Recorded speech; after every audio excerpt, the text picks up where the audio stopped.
जरा सोचिए दोस्तों, आप एक हॉस्टल में पढ़ाई कर रहे हैं और अचानक कमरे की जो लाइट है वो ब्लिंक करने लगती है। और ऊपर से आप कमरे में भी अकेले हैं और कोई नहीं है आपके साथ पूरे रूम में। और आधी रात को कोई जोर जोर से दरवाजा नॉक करता है। तो क्या आप में इतनी हिम्मत होगी कि आप जाके चेक करो कि बाहर कौन है कौन नहीं? नहीं करोगे ना। नॉर्मली किसी इंसान के बस की बात नहीं है जाके चेक करना। अगर अचानक ऐसे कोई जोर जोर से नॉक करता है तो कोई नॉर्मल इंसान नहीं जाएगा चेक करने, बल्कि वो तो ये सोचेगा कि या तो कमरा चेंज कर ले या तो फिर एरिया चेंज कर ले।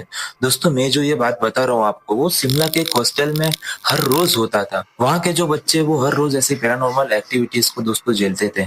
कमरे में अचानक लाइटें ब्लिंक करने लगती थी और कमरे की जो चीजें है वो इधर से उधर हो जाती थी। आधी रात को कोई जोर जोर से दरवाजा नॉक करता है।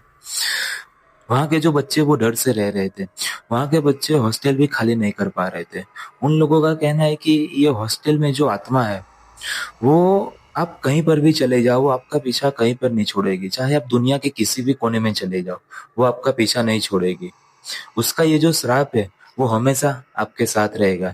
ये बात दोस्तों कॉलेज हॉस्टल में सबको पता थी सिवाय रागिनी के। और यही रीजन था कि रागिनी जो थी वो हर रोज डर का सामना करती थी। हर रात को उसे पछतावा होता था कि वो इस हॉस्टल में क्यों आ गई। तो आज की कहानी दोस्तों इसी टॉपिक के ऊपर है। तो आपको अगर ऐसी रियल हॉरर स्टोरी सुननी हो तो चैनल को लाइक शेयर और सब्सक्राइब कर देना दोस्तों। मैं ऐसी horror stories real horror stories लाता रहता हूँ। और आपका ज्यादा टाइम वेस्ट ना करते हुए हम सीधे कहानी शुरू करते हैं। दोस्तों, रागिनी काफी एक ब्रिलियंट स्टूडेंट थी। उसे पढ़ाई का काफी शौक था, पर साथ में उसको एनवायरनमेंट जो था वो उसके टाइप का चाहिए। जैसे कि पूरा शांत चाहिए, कोई डिस्टर्ब करने वाला नहीं होना चाहिए। और जो एटमॉस्फेयर है वो थोड़ा हल्का हल्का ठंडा रहना चाहिए। अगर उसे उसके टाइप का एनवायरनमेंट मिल जाता है तो वो अच्छे से पढ़ाई कर पाती। इसलिए उसने ये शिमला का कॉलेज चूज किया हुआ था। और ये जो कॉलेज उसने चूज किया हुआ था वो शिमला का ही नहीं बल्कि पूरे एशिया का सबसे पुराना। और इसकी जो गर्ल्स हॉस्टल थी वो पूरे एशिया में सबसे फेमस गर्ल्स हॉस्टल थी दोस्तों, जिसमें इसका एडमिशन हुआ था। और ये एक क्रिश्चियन कॉलेज था। यहाँ पर दोस्तों चर्च भी था, एक बहुत पुराना चर्च था। मतलब वहां पर पहले सब प्रे वगैरह करते थे, पर फिलहाल अभी तो वो बंद हो गया है। काफी टाइम से बंद है, तो अभी पुराना खंडर पूरा हो चुका है। और एक टाइम पे दोस्तों ये कॉलेज में है ना, पहले के जमाने में नन्स पढ़ाया करते थे। अभी तो फिलहाल वहां पर टीचर सब हैंडल करती है, पर पहले के टाइम में नन्स पढ़ाया करते थे। तो खैर, ये बाद में पहुंचती है कॉलेज तो वहां पर बाहर खड़ी होकर पहले पूरा कॉलेज देखती है, वहां का एनवायरनमेंट देखती है, सब देखती है, पूरा कॉलेज का व्यू देखती है वो। फिर वो जाती है कॉलेज में, वो अपना एडमिशन वगैरह सब जो होती है प्रोसेस वो पूरी कंप्लीट करती है। और जैसे ही एडमिशन कंप्लीट होता है तो इसको इसका एक रूम भी अलॉट हो जाता है। और जैसे उसको रूम अलॉट होता है तो वो एड्रेस वगैरह सब ले लेती है और फिर अपने हॉस्टल की तरफ जाने लगती है। और वो जा रही थी तो उसे इस जगह का कॉलेज के बारे में सब उसको सब व्यू एनवायरनमेंट सब चीज उसको अच्छी लगी, सिवाय एक चीज। वो जो चर्च था ना वो उसको थोड़ा अजीब लगा, वो उसको पसंद नहीं आया थोड़ा। फिर वो सोचते सोचते अपने रूम में चले गए। और फिर वो जैसे ही अपने हॉस्टल में अपने कमरे में पहुंचती है तो वो देखती क्या है कि उसकी एक रूममेट भी है, जो कि 2-3 बैग भर के वो सामान सब अपना पैक कर रहे थे। तो वो अंदर जाती है रागिनी, फिर अंदर जाके उसको पूछते है, हेलो, क्या तुम मेरी रूममेट्स हो? तो उसने पूछा कि हाँ मैं तुम्हारी रूममेट्स हूँ, पर मैं अभी जा रही हूँ, मुझे थोड़ा काम है, मैं थोड़ी देर में आ जाऊंगी, मैं पक्का आ जाऊंगी, जरूर मैं पक्का आ जाऊंगी, प्रॉमिस आ जाऊंगी। उसने 2-3 बार ऐसे बोला। और ये जो बोला उसने 2-3 बार वो इतना लाउडली बोला जैसे वो सिर्फ रागिनी को ही नहीं बल्कि और किसी 3-4 लोगों को भी सुना रही थी। तो रागिनी को थोड़ा अजीब लगा पहले तो, पर उसने बोला कि हाँ कोई बात नहीं, तुम जा सकते हो, उसमें मुझे कोई दिक्कत नहीं है। ऐसा बोल के वो चले गए। और रागिनी मन ही मन दोस्तों ऐसा काफी खुश थी कि आज पहले दिन ही वो इस रूम में आई और पहले दिन ही वो पूरा रूम उसका हो गया है। भले थोड़े टाइम के लिए, मतलब जितने टाइम के लिए उतने टाइम के लिए, मतलब वो रूम पूरा उसका है, उसको कोई डिस्टर्ब करने वाला नहीं, वो जो चाहे वो कमरे में कर सकती है। अब रागिनी की यहाँ पर फर्स्ट नाइट थी और तकरीबन रात के 11 साढ़े 11 बज चुके थे। और वो लेट के अपने बेड पर लेट के वो मूवी देख रही थी। तभी उसको कुछ गिरने की आवाज आती है। तो वो खड़ी होके थोड़ा देखती है आजू बाजू, तो कुछ गिरा हुआ तो नीचे उसे दिख रहा था। फिर वो खड़ी होकर जाकर चेक करती है कि नीचे क्या गिरा हुआ है। तो वो देखती क्या है कि ये क्रिश्चियन क्रॉस था। ये क्रॉस देख के वो थोड़ा सोच में पड़ जाती है कि मैं हिंदू हूँ, मेरी रूममेट भी हिंदू है, और हम दोनों के अलावा इस रूम में कोई और तीसरा रूममेट हमारा है नहीं, हम दो ही है बराबर। तो ये है किसका क्रॉस? फिर वो सोचते हैं कि शायद किसी ने इस मेरी रूममेट से पहले जो अगर कोई रह रहा होगा इस रूम में, वो शायद क्रिश्चियन होगा, तो शायद उसका हो सकता है। उसने ज्यादा ध्यान नहीं दिया इस बात पे, और फिर उसने वापस वो टेबल पे रखा और वापस आकर मूवी देखने लगे। और मूवी देखते देखते उसको रात के 3 बज चुके थे। उसका ध्यान अचानक ही घड़ी की तरफ जाता है, तो देखती क्या है कि 3 बज गए। तो वो थोड़ा हड़बड़ा जाती है कि कल कॉलेज का फर्स्ट डे और काम भी बहुत है, और मैं पहले दिन ही लेट होना नहीं चाहती। इसके लिए वो सोचती है कि मैं अभी मोबाइल रख देती हूँ और सो जाती हूँ। फिर जैसे ही वो मोबाइल रख के साइड में रख के वो सो जाती है, और जैसे ही वो सो जाती है तभी 5-10 मिनट के बाद उसका कोई दरवाजा नॉक करता है। तो सोच में पड़ जाती है कि रात के 3 बजे अभी कौन दरवाजा नॉक कर रहा है। तो वो चेक करने के लिए दरवाजे के पास जाती है। वो दरवाजा नहीं खोलती है, पर अंदर से ही पूछती है कि कौन है बाहर। पर थोड़ी देर बाद कुछ जवाब नहीं आता है। वो थोड़ी देर तक वेट करती है वहां पर कोई जवाब नहीं आता है। तो उसने सोचा कि शायद कोई मेरे साथ मजाक कर रहा होगा, और वो जैसे ही ये सोच के पीछे मुड़ती है तभी वो क्रिश्चियन क्रॉस जो था वो वापस टेबल से गिरता है। और जैसे ही वो क्रिश्चियन क्रॉस नीचे गिरा, तुरंत किसी ने जोर से दरवाजा नॉक किया। और जैसे ही दरवाजा नॉक किया तो तुरंत ही रागिनी ने दरवाजा खोला और चेक किया बाहर, तो बाहर कोई नहीं था। उसने पूरा गलियारा चेक कर लिया, पर पूरे गलियारे में अंधेरे के अलावा और कुछ नहीं था। तो वो सोचती है कि इतनी देर में कोई कहाँ जा सकता है। फिर वो दरवाजा बंद करती है, वापस अंदर आ जाती है और लेट जाती है। वो सोचती है कि कल सुबह मैं कॉलेज जाके किसी अपने सीनियर से पूछूंगी। फिर अगली सुबह होती है, वो कॉलेज जाती है। फिर कॉलेज के सब पीरियड्स जो होते हैं वो सब अटेंड करके अपने सीनियर के पास जाती है वो, और उनसे पूछती है कि क्या मैं तुमसे एक बात कर सकती हूँ, एक मतलब सवाल पूछ सकती हूँ। तो उन लोगों ने पूछा कि हाँ पूछो ना, क्या हुआ। तो उसने पूछा कि क्या तुम्हारे साथ रात को ऐसा होता है कोई दरवाजा नॉक करता है। तो यस, ऐसा जैसे ही उसने पूछा तो वो दो जो सीनियर्स थी वो दोनों एक दूसरे की तरफ देखने लगी। तो रागिनी ने तो वापस उनसे तुरंत पूछा कि कल रात को मेरा किसी ने ना दरवाजा नॉक किया। तो उन लोगों ने पूछा कि क्या हम आपसे एक सवाल पूछ सकते हैं। तो उसने पूछा कि हाँ बोलो ना, क्या हुआ। तो उन लोगों ने पूछा कि अगर किसी ने आपका दरवाजा नॉक किया है तो आपने दरवाजा खोला तो नहीं ना। तो उसने बोला कि नहीं, मैंने चेक किया था ना, पर बाहर कोई था नहीं, मुझे लगा शायद कोई मजाक कर रहा होगा, क्या तुम्हारे साथ ऐसा हुआ है। तो उसने बोला हमारे साथ ऐसा कभी कभी नहीं, हमारे साथ तो ऐसा रोज होता है, रोज दरवाजा नॉक होता है।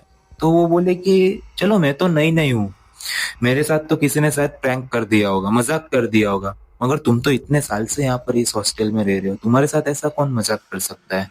तो उन लोगों ने कहा ये कोई मजाक नहीं है, अगर आधी रात को दरवाजा नॉक होता है तो दरवाजा खोलना नहीं चाहिए। लोगों का कहना है कि अगर दरवाजा एक बार नॉक होता है तो वो आपसे परमिशन लेती है, फिर जोर जोर से दरवाजा वापस नॉक होता है। अगर आपने दरवाजा खोल दिया तो आपकी जान भी जा सकती है। यहाँ पर एक गलियारों में एक नन की आत्मा है जो सभी मतलब सभी फ्लोर के जो कमरे हैं उन सब के दरवाजे वो नॉक करती है। जो कोई भी दरवाजा खोल लेगा वो उसकी जान ले लेगी, ऐसा खुद प्रिंसिपल ने भी कहा है। तो वो उन लोगों ने जैसा ये सीनियर्स ने ये बात बोली ना, तो वो रागिनी को बड़ा हंसी आ गई, मतलब वो जोर जोर से हंसने लगे। उसने कहा तुम यार कैसी बातें कर रहे हो, इस जनरेशन में थोड़ी भूत प्रेत की तुम बातें कर रहे हो, कौन सा जमाने में तुम लोग जी रहे हो।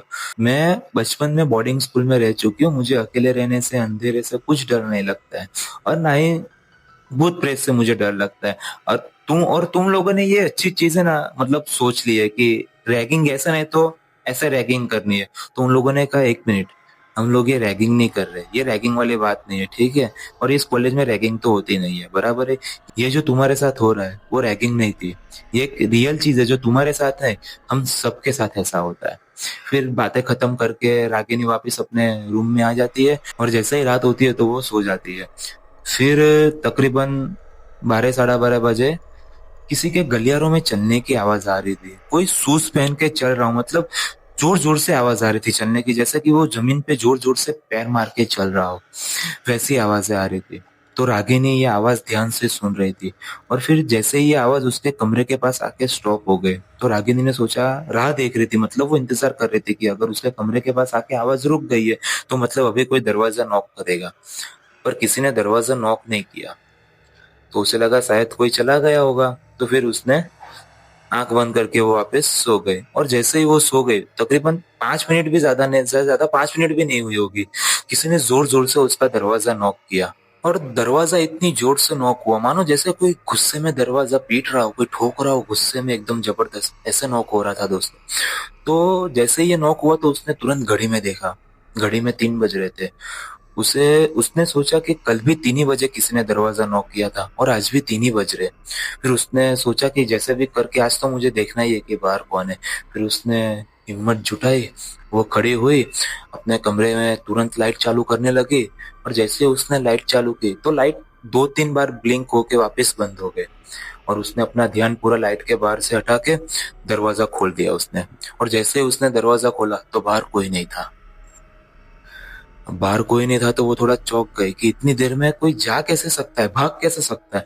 तो वो बाहर आके गलियारे में खड़ी हो जाती है और गलियारे में इधर उधर देखती है, तो उसे कोई दिखता नहीं है। मगर एक कॉर्नर पे वो थोड़ा ध्यान से देखती है ना, तो उसे क्या दिखाई देता है कि एक गलियारे में, एक कॉर्नर पे, गलियारे के एंडिंग में एक छोटी सी लाइट जल रही थी, और वो लाइट के नीचे कोई औरत खड़ी थी।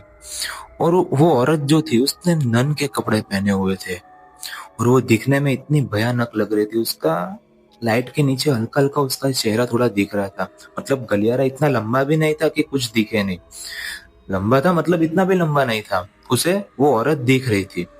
तो उसका चेहरा, वो क्या देखते हो कि पूरा थोड़ा आधा चेहरा उसका सड़ा हुआ है, उसकी आंखें पूरी जल चुकी है, और उसके नाखून जो है वो नाखून पूरे जमीन को टच हो रहे, और उसके जो पीछे की साइड जो इधर बाल थे वो भी थोड़े आधे निकल रहे थे कहीं कहीं से। पूरी मतलब बहुत डरावनी दिख रही थी वो औरत। ये औरत को देख के रागिनी इतनी डर जाती है, वो तुरंत अपने कमरे में आती है और दरवाजा बंद करती है। जैसे ही वो दरवाजा बंद करती है तो उसकी थोड़ी धड़कनें तेज हो जाती है। अभी तो वो थोड़ी सांसें ले रही थी, तभी उससे वापस अचानक वो कदमों की आवाज आने लगी उसके कमरे की तरफ, जैसे कि कोई चल के आ रहा हो। तो वो थोड़ी और डर जाती है कि वापस कौन आ रहा है। तो जैसे ही ये आवाज उसकी तरफ, कमरे की तरफ धीरे धीरे आ रही थी, फिर अचानक बंद हो जाती है। तकरीबन 5-1 मिनट के बाद जब आवाज टोटली बंद हो जाती है तो वो वापस दरवाजा खोल के देखती है, तो बाहर कोई नहीं था। तो वो थोड़ा चैन की सांस लेती है कि शायद वो चली गई होगी औरत। फिर वो अपने में कमरे में आ जाती है वापस और दरवाजा बंद कर देती है, और दरवाजा बंद करके जैसे ही वो पीछे मुड़ती है तो वो औरत उसके सामने खड़ी होती है और उसे देख के मुस्कुरा रही होती है। उसे देखकर रागिनी इतनी डर जाती है, वो तुरंत दरवाजा खोलती है और गलियारे में बाहर भाग जाती है। और वो भाग रही होती है तो उसके साथ साथ ही कोई कदमों की आवाज भी आ रही थी, जैसे मानो कि कोई उसके साथ साथ भाग रहा है। फिर वो फटाफट रागिनी नीचे उतरती है और बाहर भाग जाती है, और भागते भागते वो ऐसी जगह पे खंडर चर्च के पास पहुंच जाती है। ये वही चर्च था जो अभी पूरा खंडर हो चुका है, बंद है अभी, जो पहले चालू था। तो वो वहां पर पहुंच जाती है। तो वहां पर पहुंचकर वो देखती है कि चर्च का दरवाजा खुला हुआ है, और वो अंदर चली जाती है। तो अंदर जाके देखती क्या है कि बाहर से ये इतना खंडर लग रहा था, मगर अंदर पूरा सामान सब नया हुआ, सब नया था। वो देखती क्या है कि सामने जीसस की एक मूर्ति थी। तो वो देख के थोड़ा सोच में पड़ जाती है कि बाहर से इतना खंडर है और अंदर से नया है। फिर वो देखती है कि जीसस की एक मूर्ति है, और उसके नीचे कोई औरत जो थी वो प्रे कर रही थी। तो वो थोड़ा उसे देखकर थोड़ा वो एकदम रिलैक्स फील करते हैं कि चलो कोई तो मुझे मिल गया मदद के लिए, जिसके पास जाकर मैं मदद के लिए बात कर सकती हूँ, और वो शायद मुझे वो नन से बचा ले। फिर वो धीरे धीरे चल के उनके पास मदद मांगने के लिए जाती है, और जैसे ही वो उनके कंधे पे हाथ रखती है तो वो एकदम डर जाती है, क्योंकि वो औरत जब पीछे मुड़ी तो वो और कोई नहीं बल्कि ये वही नन थी जो कुछ समय पहले हॉस्टल में इसका पीछा कर रही थी, इसको डरा रही थी। फिर उसे देखकर वो बेहोश हो जाती है। फिर सुबह 2-3 स्टूडेंट उधर से जा रहे थे, तो उन्होंने ये चर्च का दरवाजा खुला देखा। तो वो लोग सब लोगों को लेके आए, क्योंकि ये चर्च काफी समय से बंद था, तो उन लोगों को अकेले भी आना डर लग रहा था, इसलिए वो सब लोगों को लेके आए और सब लोग मिलकर वो चर्च के अंदर गए। तो वो देखते क्या है कि रागिनी अंदर बेहोश पड़ी हुई थी। फिर वो लोग उसके ऊपर थोड़े पानी के छींटे डालते और उसको होश में लाते। तब से लेके आज तक दोस्तों रागिनी ने बताया कि वो ये हॉस्टल से कभी भी वो बाहर नहीं जा पाई, क्योंकि और उसकी जो फ्रेंड थी, जो उसकी रूममेट थी किंजल, उसका भी कुछ अता पता नहीं है दोस्तों। तो आज की कहानी आपको कैसी लगी मुझे जरूर बताइएगा, और चैनल को लाइक शेयर और सब्सक्राइब कर देना मत भूलना। और अगर आपके पास भी ऐसी कोई डरावनी कहानी है जिसे आप लोगों तक पहुंचाना चाहते हैं, तो आप मुझे शेयर कर सकते हैं। मैं कहानी के रूप में लोगों तक जरूर पहुंचाऊंगा। और दोस्तों, चैनल को थोड़ा प्यार नहीं मिल रहा है तो थोड़ा प्लीज सपोर्ट कर दो दोस्तों। जय श्री राम।